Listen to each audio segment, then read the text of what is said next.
இது தங்கம், அது பித்தளை என்ற அறிவு அஞ்ஞானம். எல்லாமே தங்கம் என்ற அறிவு ஞானம். இறைக்காட்சிக்கு பிறகு ஆராய்ச்சி நின்று விடுகிறது. இறை அனுபூதிக்கு பிறகு சிலர் ஆராய்ச்சியில் ஈடுபடுவார்கள். சிலர் பக்தியில் ஆழ்ந்து அவரது பெயரையும் புகழையும் பாடுவார்கள். குழந்தை எதுவரை அழும்? தாயிடம் பால் குடிக்க ஆரம்பிக்காத வரையில்தான். பால் குடிக்க ஆரம்பித்ததும் அழுகை நின்று விடுகிறது. பிறகு ஒரே மகிழ்ச்சிதான். மகிழ்ச்சியுடன் தாயிடம் பால் குடிக்கிறது. ஆனால் ஒரு விஷயம், பால் குடிக்கும்போது இடையிடையே குழந்தை விளையாடுவதும் உண்டு, சிரிப்பதும் உண்டு. இறைவனே எல்லாமுமாக ஆகியிருக்கிறார். ஆனால் மனிதர்களிடம் அவர் அதிகமாக பிரகாசிக்கிறார். எங்கே சத்துவகுணம் நிறைந்து சிரிப்பது, அழுவது, ஆடுவது, பாடுவது என்ற குழந்தை இயல்பு நிலவுகிறதோ அங்கே அவர் பரிபூர்ணமாக விளங்குகிறார். குருதேவர் அதர்சேனிடம் நலம் விசாரித்தார். அதர்சேன் தமது நண்பருடைய துயரத்தின் காரணத்தை கூறினார். அதை கேட்ட குருதேவர் பாடத் தொடங்கினார். போரிட வேண்டி யமன் வருவானே மானிடா, இதனை அறிவாயா?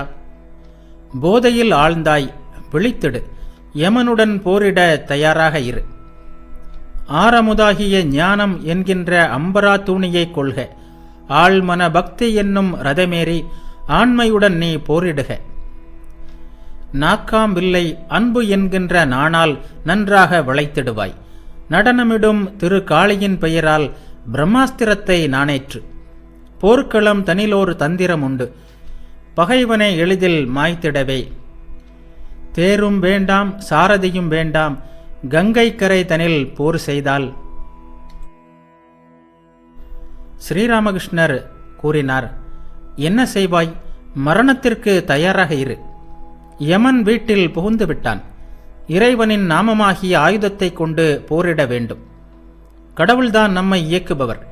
இறைவா, நீ எப்படி சேவிக்கிறாயோ அப்படி நான் செய்கிறேன். நீ எப்படி பேச வைக்கிறாயோ அப்படியே நான் பேசுகிறேன். நான் எந்திரம், நீ எந்திரத்தை இயக்குபவன். நான் வீடு, நீ வீட்டில் உறைபவன். நான் வண்டி, நீ என்ஜினியர் என்று நான் சொல்கிறேன். ஆண்டவனிடம் வக்காலத்து கொடுத்துவிடு. நல்லவனிடம் பொறுப்பை கொடுத்தால் துன்பம் விளையாது. அவர் விரும்புவதை செய்யட்டும்.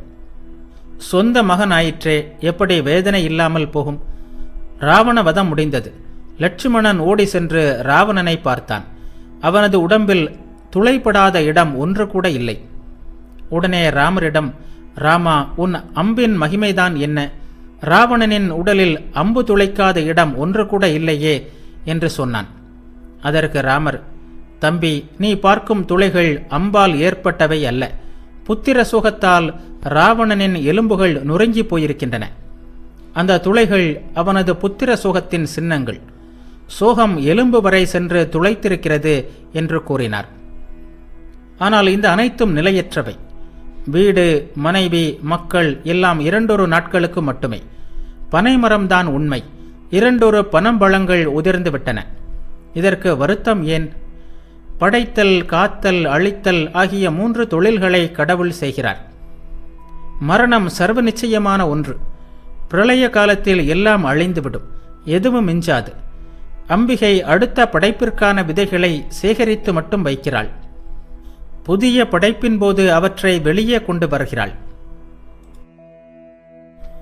பாட்டிகள் கண்டதையெல்லாம் ஒரு கலயத்தில் போட்டு வைப்பது போல். எல்லோரும் சிரித்தனர்.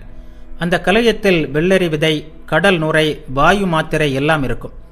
சிறிய சிறிய பொட்டலங்களாக கட்டி வைத்திருப்பாள். ஸ்ரீராமகிருஷ்ணர் தமது அறையின் வடகிழக்கு வராந்தாவில் நின்று அதர்சேனுடன் பேசிக் கொண்டிருந்தார். ஸ்ரீராமகிருஷ்ணர் கூறினார், நீ ஒரு டபுட்டி. இந்த பதவியும் கடவுளின் அருளால் தான் கிடைத்திருக்கிறது. அவரை மறக்காதே. ஒன்றை நினைவில் கொள், எல்லோரும் ஒரே வழியில்தான் போயாக வேண்டும். இங்கே ஏதோ ஓரிரு நாட்களுக்குத்தான். உலகம் ஒரு கர்ம பூமி. இங்கு வேலை செய்ய வந்திருக்கிறோம். கிராமத்தில் சொந்த வீடு உள்ளவர்கள் கல்கத்தாவிற்கு வந்து வேலை பார்த்து செல்வதைப் போல். ஓரளவிற்காவது வேலைகளில் ஈடுபடுவது இன்றியமையாதது. அதுவும் ஒரு சாதனைதான். கடமைகளை விரைவில் முடித்துவிட வேண்டும். பொற்கொல்லன் பொன்னை உருக்கும்போது நெருப்பு நன்றாக எரிந்து விரைவில் பொன் உருகுவதற்காக துருத்தி, விசிறி, ஊதுகுழல் எல்லாவற்றையும் பயன்படுத்தி காற்றை வீசுகிறான். பொன் உருகிய பிறகு, ஆம், இனி புகைப்பிடிக்க தயார் செய் என்கிறான். அதுவரை நெற்றியிலிருந்து வியர்வை வழிந்து கொண்டிருந்தது. ஆனால் இப்போதோ புகை குடிக்கலாம். திடமான உறுதி வேண்டும். அப்போதுதான் சாதனைகளில் ஈடுபட முடியும். உறுதியுடன் கூடிய ஈடுபாடு மிக அவசியம். கடவுளின் திருநாமம் என்ற விதையில் மகத்தான சக்தி இருக்கிறது. அது அறியாமையை அழித்துவிடும். விதை எவ்வளவு மென்மையானது, மூளையும் எவ்வளவு மென்மையானது என்றாலும் அது கடினமான பூமியை பிளந்து கொண்டு வெளியே வருகிறது. பூமி வெடித்து விடுகிறது. காமினி காஞ்சனத்தின் மத்தியில் வாழ்ந்தால் மனம் தடுமாறுகிறது. எச்சரிக்கையாக இருக்க வேண்டும். துறவிகளுக்கு அவ்வளவாக பயமில்லை. உண்மையான துறவி காமினி காஞ்சனத்திலிருந்து விலகி வாழ்கிறான். ஆகவே சாதனைகள் செய்து வந்தால் மனத்தை எப்போதும் இறைவனிடம் வைக்க முடியும். எப்போதும் கடவுளிடம் மனத்தை செலுத்த முடிந்தவர்களே உண்மையான துறவிகள். அவர்கள் தேனீயை போன்றவர்கள். தேனீ மலர்களில் மட்டுமே அமர்ந்து தேனை அருந்தும். உலகில் காமினி காஞ்சனத்திற்கு இடையில் வாழ்பவர்கள் மனத்தை கடவுளில் வைக்கலாம். ஆனால் அது இடையிடையே காமினி காஞ்சனத்தை நாடி போய்விடும். அவர்கள் சாதாரண ஈயை போன்றவர்கள். அது தின்பண்டத்தில் அமரும், புண்ணில் அமரும், மலத்திலும் அமரும். எப்போதும் மனத்தை இறைவனிடம் வை. ஆரம்பத்தில் கொஞ்சம் சிரமப்பட வேண்டியிருக்கும். பிறகு பென்ஷன் பெற்று மகிழ்ச்சியாக இருக்கலாம். ஞாயிறு, ஏப்ரல் 15, 1883. சுரேந்திரருடைய வீட்டு முற்றத்தில் குருதேவர் பக்தர்களுடன் அமர்ந்திருந்தார். அவரது வருகையால் அந்த இடம் பொலிவுடன் விளங்கியது. மாலை 6 மணி இருக்கும். முற்றத்திலிருந்து கிழக்கு பக்கமாக சென்றால் பூஜை அறைக்கு ஏறி செல்லலாம். பூஜை அறையில் தேவியின் அழகிய திருவுருவம் இருந்தது. அவளது திருவடியில் செம்பருத்தி மலர்களும் வில்வ தளங்களும் இடப்பட்டிருந்தன. கழுத்தில் மலர் மாலை தவிழ்ந்தது.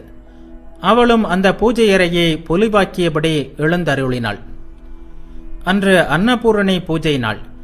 சுரேந்திரர் தேவி பூஜையை நடத்துகிறார். அதற்காகத்தான் குருதேவரை அழைத்திருந்தார். குருதேவர் பக்தர்களுடன் வந்திருந்தார். பூஜை அறைக்கு சென்று தேவியை தரிசித்தார். தேவியை பணிந்து வணங்கிய பிறகு அவளை பார்த்தபடி நின்று கொண்டு கை விரல்களை எண்ணி ஜெபம் செய்தார். பக்தர்களும் தேவியை வணங்கிவிட்டு குருதேவரின் அருகில் நின்று கொண்டிருந்தனர்.